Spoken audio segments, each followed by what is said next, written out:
converted man here. Yes. Love it when I can't do the first letter of my name correctly. So, yes, the top of my face. Let's only show that. Whatever. All right. Anyways, so reflection of self. Mussing on my own self. Please forgive my narcissistic tendencies to reflect upon myself, my own actions, my own words and deeds. But here it is. Maybe it will help somebody. I don't know. For those of you who know, I deal with anger management issues. And for those of you who don't know, how dare you? No. um, and in the past, not that distant past, I'm sure that you could probably find video examples of me completely, utterly losing it, perhaps even on my own channel. I've just flown off the handle and sworn at people and yelled at people and just, gotten really belligerent and been very angry. And not that, not that long ago, I had a conversation with somebody I didn't really want to have a conversation with. I wasn't really ready to do that. I wasn't really in the mood to do it.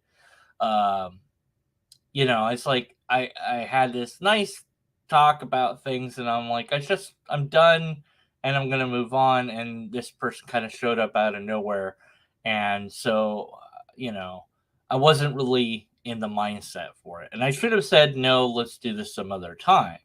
I should have been able to recognize that aspect of myself, but and maybe I did, but I went ahead anyways, and that's always a bad idea.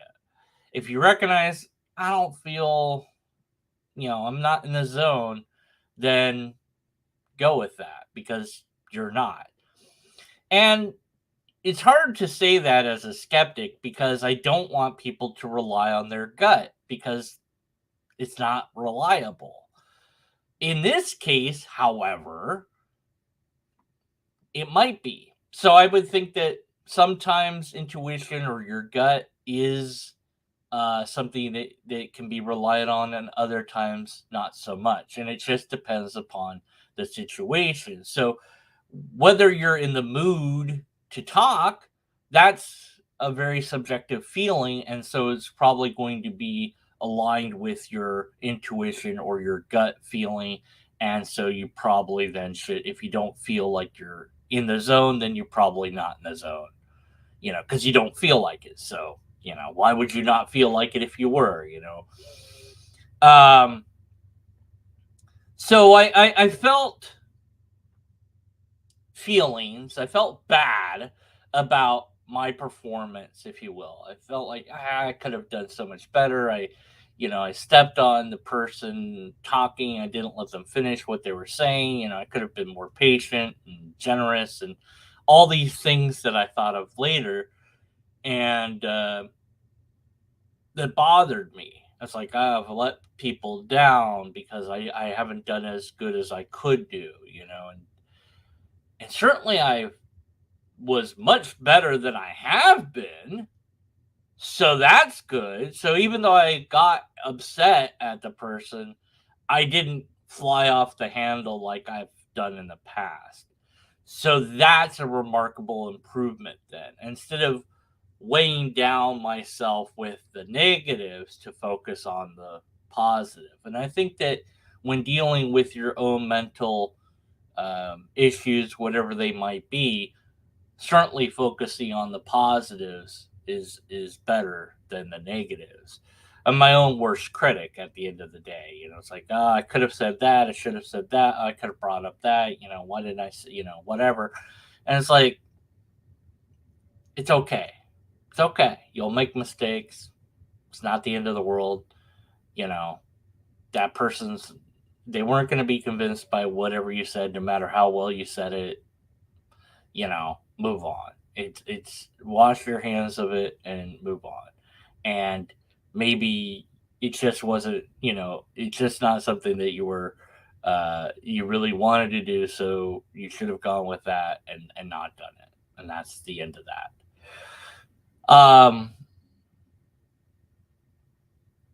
So yeah, I know I can do, or I hope I can do better. And then the only thing you can do is from that point moving forward is to try to do better. Just attempt, make the effort, make the attempt, notice your um, feelings, notice, be more aware of your, you know, uh, intuitions, be more aware of the situation. Think about, you know, what is this gonna, what is the benefit of doing this right now as opposed to later, all those sort of things. So that, and then in the moment, if you find yourself getting upset, take a take a moment to breathe, or maybe 2 moments or three, or say, look, I don't feel like this is going very well, and I want to end the conversation, and then just end the conversation. That's it. And that might be the best you can do for yourself and for everyone else, because there's this one saying that I like to think about. Words are like toothpaste. It's easy to squeeze the toothpaste out, but and you can't get the toothpaste back in the bottle. Once it's out there, it's out there. And even if you didn't mean to say whatever, those words could still hurt somebody else. And that bothers me. I don't want to hurt people's feelings. Like, I didn't mean what I said. I don't even remember what I said. It's like, yeah, but when you get mad, you say all sorts of stuff that is really mean. And it's like, yeah, I know, but I don't mean any of those things. Well, it doesn't matter. It still hurts. Like, yeah, because it's intended to hurt. I mean, that's the thing, is like, when I'm upset, I'm trying to hurt people verbally. That's the whole thing. That's the whole point of what's called the erratic dialogue. And so it's a type of dialogue that we can engage in. We probably shouldn't, but we do it anyways. And so erratic dialogue happens when you are verbally trying to knock down the other person. So you're doing this in different ways. Either you're insulting them, you're saying things that will hurt their feelings, put them off balance, put them in defensive mode, bringing up stuff from the past, bringing up, problems that you observe about them, whatever. And the goal, oddly enough, is to reveal the deeper basis of the conflict.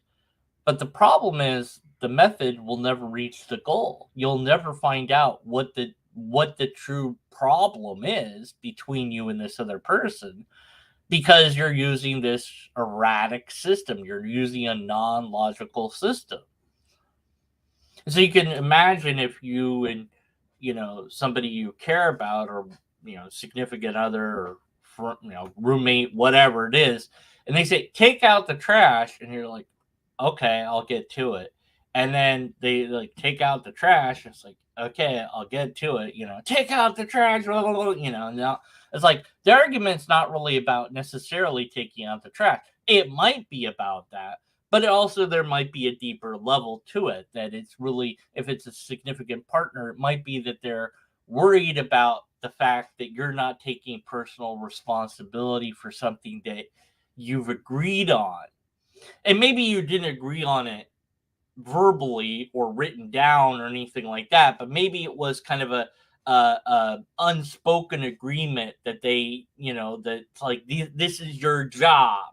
And so if you're gonna fail to do that, what else are you gonna fail to do? And so that uncertainty, that fear, makes them upset. And so now they're berating you, and they're bringing up other things that you've done that they also didn't like, because they don't know what else to do. They don't really know how to get to that main core issue. And it's something that you haven't worked out, it's something that you haven't addressed. And so, well, going into a relationship, or being in a relationship, well, then you should start off with the X, Y, and Z. It's like, yeah, that's great, but you're already knee deep in the relationship, and you're already knee deep in the fight, and then you realize, oh, we should have said this, could have done that, whatever. And to the point where even if you take out the trash, it doesn't matter anymore because they're angry and upset, and they're not upset at that. They're upset at something far deeper. Otherwise, it would go away the moment you did it. And if it is just about taking it, okay, fine, take it out, boom, done.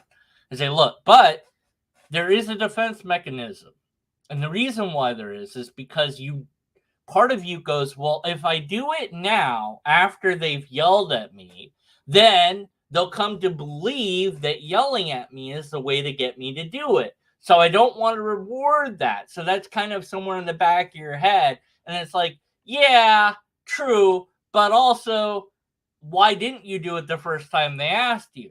So instead of saying, yeah, I'll do it, I'll get to it, just, if you don't want to do it, just say, I don't want to do it. And that's it. And they're like, well, just say, look, I'm not going to do it. You can yell at me. You can be upset, whatever. I just don't want to do it. I'm not going to do it. That's it. I'm not going to do it. It's not going to happen. And that's the end of that. And they're like, okay. And that might be a bad, thing as well. But at least then they know where you are. It's like, okay, if you don't, all right, well, it's going to sit here. It's like, all right, and it's going to sit there. Or but I'm aware of it. It's like, okay, yes, I know.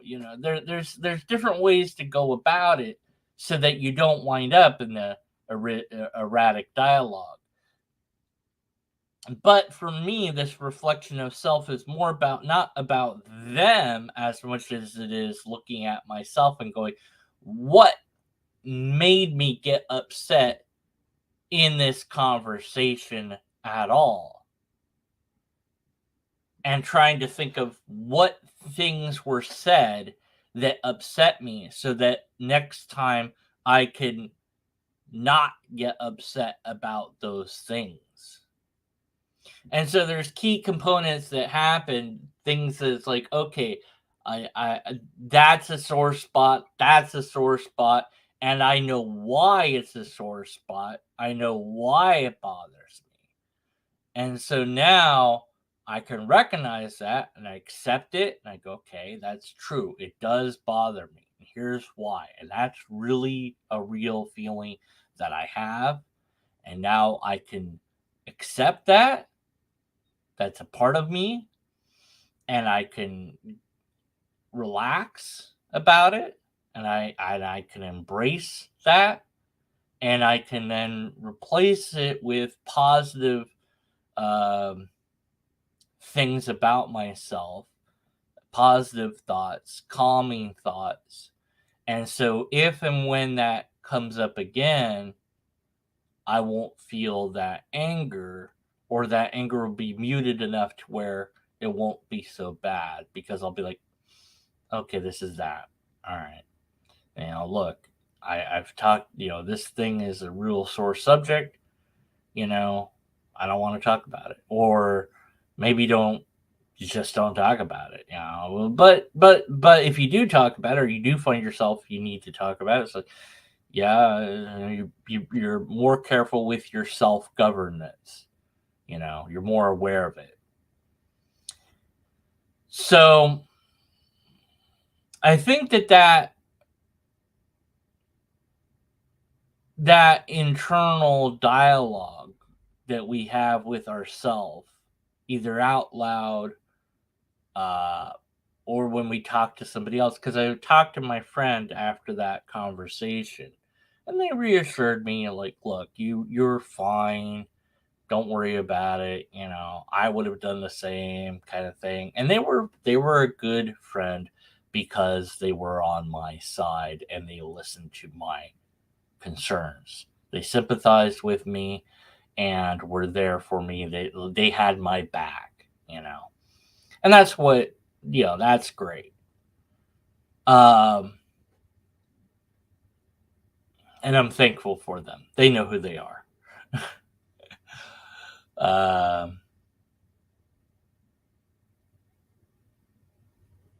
when dealing with your own issues, when those issues are public issues, well, what do you do? And I think the approach that I have decided to take here is to simply say, okay, yeah, those are real issues. And I'm going to talk about that. And I'm going to share that. And I'm going to lament about it. And I'm going to bring that to you and say, yes, I am aware that these are things that I do and I wish I didn't do. You know, there are things that I'm aware of. And yes, they are weaknesses in a way. I mean, somebody could try to exploit it. And so if and when somebody does exploit that I get angry, uh, then well, we know what sort of person they are, don't we? We know they're not a very good person because they're trying to get under your skin. And there are plenty of people that want to just get people angry. We call them trolls usually. Don't feed the trolls. And that's the thing. If you block somebody, it's probably because that person is somebody that you should block. Maybe. Not always, not 100% of the time. You can be wrong, and you can always change your mind later. There's nothing saying you can't change your mind later. You know? Now, that person might never want to talk to you again, and that's on them. But what's on you is what you can govern to some extent. Maybe not fully. Who knows how much ultimately how much is in my control or not, but I'm going to at least assume that it is somewhat within my control and act as if it is and attempt to control it and change it. And well, it seems like I can modify it to some degree, so some of it must be under my control then, because I'm able to change it to some extent. Maybe not as much as I want, but at least it's something. And a little, and we'll get there. We'll get a little bit better every moment of every day, working together. Because at the end of the day, we're hopefully going to help each other to grow as people and help each other out in constructive criticisms or in being a good friend and and just listening to them and being on their side and things like that can go a huge long way in getting somebody to feel good about themselves, and that's a good thing because then they can bring their ideas to the table, and we want all the ideas. I, I love that we have lots of ideas about things. It bothers me when those ideas are completely and totally wrong, and we know that they're wrong. Like a huge significant part of the population would know that that idea is ridiculous and silly, but that person believes in some nonsense, and that bothers me. But, well, humans can and do believe in nonsense, and we have to accept that. And understanding why they believe in that nonsense is what I'm attempting to do. But also, part of that, and a lot of it, is understanding my own nonsense. And that's important too. Well, anyways, those are my mustings on myself for now. Hope that this was somewhat helpful to you in some way, shape, or form. Bleeped if I know. I'll see you next time. Until then, have some reflections of self.